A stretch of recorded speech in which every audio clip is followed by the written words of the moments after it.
Il me fait reposer dans le verge pâturage. Il me dirige près des eaux paisibles. Il restaure mon âme. Il me conduit dans le sentier de la justice à cause de son nom. Et quand je marche dans la vallée de l'ombre de la mort, je ne crains aucun mal.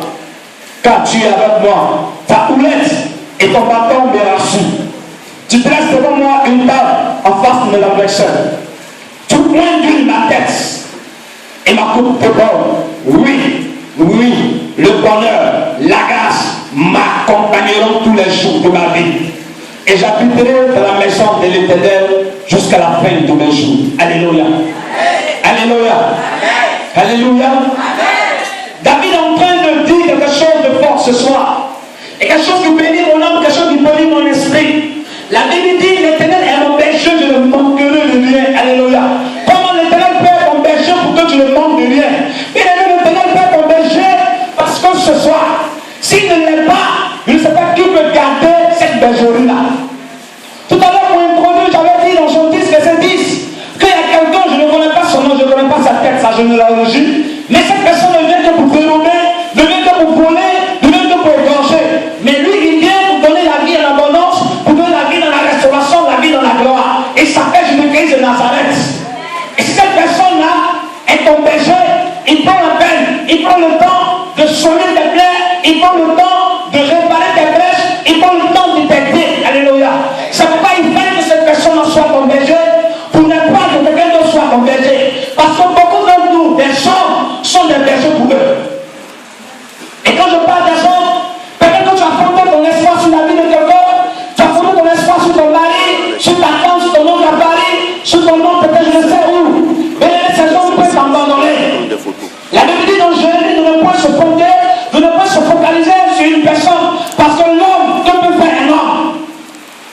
Que peut faire un homme?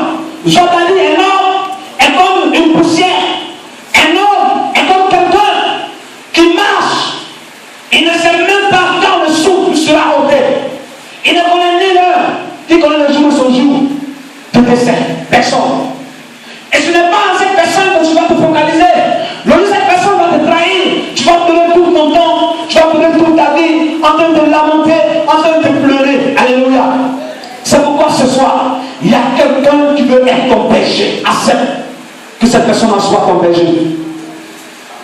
Et quand tu acceptes que cette personne soit ton berger, la personne prend le temps de t'éduquer, prend le temps d'accomplir les choses parfaites dans ta vie. Et l'homme de Dieu a dit que l'Éternel est celui qui façonne, est celui qui malasse, celui qui oriente, celui qui tue, celui qui établit l'homme. Alléluia. C'est pourquoi il a dit ce soir, lui t'a coulé sur ta tête pour que l'établissement, la prophétie, la bénédiction qui t'a été destinée, qui t'a été livrée à toi. Parce que depuis longtemps, ils ont joué avec ta destinée. Depuis longtemps, ils ont joué avec ta bénédiction. Ils ont joué avec ton appartement, ils ont joué avec ton succès. Mais le temps est arrivé où la restauration est possible pour toi. Dis amen. Alléluia. C'est pourquoi, mes amis, mon soutien, il faut qu'il soit ton berger ce soir. Amen. Amen. La Bible, il n'y a pas deux maîtres sur terre. Il y a un seul maître. Un peu dedans, un peu dehors, et égal à. Tu as complété, non? Que Dieu te bénisse. Complètement en partie. Donc, bien aimé, ce qui m'énergie dans la vie de quelqu'un ce soir, c'est que l'Éternel doit être son berger. Parce que si Dieu n'est pas ton berger, je ne sais pas qui sera le berger de ton âme. Et beaucoup parmi nous se sont fiers des personnes, se sont fiers des objets, fiers des marabouts, fiers des prophètes, fiers des personnes, des hommes de Dieu. Aujourd'hui, il suffit qu'il ait lâchement. La foi de ces personnes sont ébranlées. Mais bien aimé, ce n'est pas de ces personnes que je veux te parler de ce soir. Je veux te parler d'une personne qui est capable, qui a la possibilité, qui a l'autorité, qui a l'authenticité, qui a toutes les étiquettes, qui a tous les structures possibles pour établir le règne de ta vie, pour établir la restauration de ta vie. Là où les pères sont fermés, là où il y a la mort, là où il y a l'échec, là où il y a le blocage, là où il y a l'accomplissement, et il est capable de nourrir ta vie de personne de pouvoir dire non. C'est de cette personne que je te parle ce soir. Il s'appelle Jésus-Christ de Nazareth. Il s'appelle Jésus-Christ de Nazareth. Il s'appelle Jésus-Christ de Nazareth. Il s'appelle Yeshua Mashiach. Il s'appelle El Shaddai. Il s'appelle Yahweh. Il s'appelle Elohim. Il s'appelle l'Éternel. Non.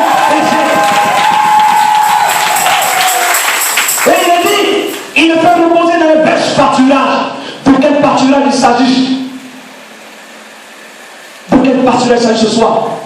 Bien-aimé, le partenariat de l'Éternel te réserve ce soir. C'est un enclos béni. Un enclos réservé. Tu te ramènes à Éden, où tu avais béni Adam et Ève. C'est ce partenariat que l'Éternel veut t'accorder ce soir. Dieu veut t'amener à Éden ce soir. Parce qu'il est temps qu'Éden soit pour toi une restauration. Parce que depuis longtemps tu as été accablé. Depuis longtemps tu as été stocké. Depuis longtemps tu as été coupé. Depuis longtemps ton âme a été partagée. Depuis longtemps tu as pleuré. Mais l'Éternel réserve un partenariat glorieux pour toi ce matin. L'Éternel réserve pour toi quelque chose de glorieux pour toi ce matin. C'est pourquoi toi qui es encore désespéré. C'est pourquoi toi qui es encore alarmé. Toi qui pleures encore. Toi qui es perturbé. Il te faut Christ ce soir pour être ton berger. Pour que tu viens à toi ce soir. Alléluia. Et il dit, il me dirige vers les choses paisibles. Ce qui me plaît dans cette ce soir. Lorsque cette personne te donne ce partage, il met de l'eau à côté de toi. De l'eau autour de toi. L'eau est symbole de lui ce soir qui va te toucher. Est symbole de lui ce soir qui va te toucher dimanche aussi. L'eau qui sera pour toi en un sac de feu qui va durer toute ta vie. Parce que lorsque pendant la sécheresse, pendant les tempêtes, pendant les basses marées, quand l'eau va tarir, quand les choses vont arriver, quand les ballons vont arriver, la foi qui est l'huile qui te touchera ce soir va permettre à ce que ce soir tu reçois le partenariat qu'il te faut en son temps, dans ta saison, parce qu'il est capable de le faire dans n'importe quelle circonstance. Il n'a pas besoin d'une voiture pour que tu puisses rouler. Il n'a pas besoin d'un avion pour voler. Quel que soit ce que tu as, quel que soit ce que tu n'as pas, il est capable de te faire décoller là où tu ne veux pas, là où tu ne penses pas, parce qu'il s'appelle Jésus de Nazareth. Alléluia. Quand tu penses que c'est parce que il y a une voiture que tu peux aller à Kologo, mais lui ne peut t'amener à Kologo là où tu es. Il n'a pas dit Amen. On ne le ressent pas. Amen. Merci parce que quelqu'un dans la révélation, il a dit qu'il possède. Je parle à quelqu'un ce soir. Et laisse-moi te dire, peut-être qu'on a prêché Jésus-Christ dessus le poteau. Peut-être qu'on a prêché Jésus-Christ dessus la croix. Sa main sont toujours percées. Il peut quelque part. Mais si tu te prêches Jésus-Christ de Nazareth ressuscité dans ses morts. Il est capable de créer les changements. Il est capable de sauter le verrou. Il est capable de conditionner le boulot. Il est capable de conditionner ta vie. Il s'appelle Jésus-Christ. Alléluia. Laisse-moi dire que même ce soir, au verset 3, la Bible dit, il restaure mon âme. Quand ton âme est restaurée, la Bible dit, oh, ce qui me plaît, la bénédiction de l'Éternel n'est suivie d'aucun chagrin. C'est quel argent que tu as, et puis tu pleures. C'est quel mari que tu as, et puis tu pleures. C'est quel héritage que tu as, et puis tu pleures. Oh, laisse-moi bien aller. L'héritage qui a ce soir, c'est l'héritage éternel. C'est l'héritage de gloire, de restauration. C'est pour ça que je ne peux jamais. Reçois l'héritage. Reçois l'héritage. Reçois l'héritage. Reçois l'héritage. C'est ça qu'on va nous donner. C'est ça qu'on va nous ce soir. C'est ça qu'on nous ce soir. C'est ça qu'on va ce soir. Après, c'est qu'on va le nom de l'Éternel ce soir. Je veux dire quelqu'un de toi, au verset 4, quand je marche dans la vallée de l'ombre de la mort, je dis à quelqu'un de ce soir, lorsque ton âme est plantée auprès de l'eau, quand la saison sèche arrive, quand la vallée arrive, ben, on va te poutou, on va te niquer, on va te semprer.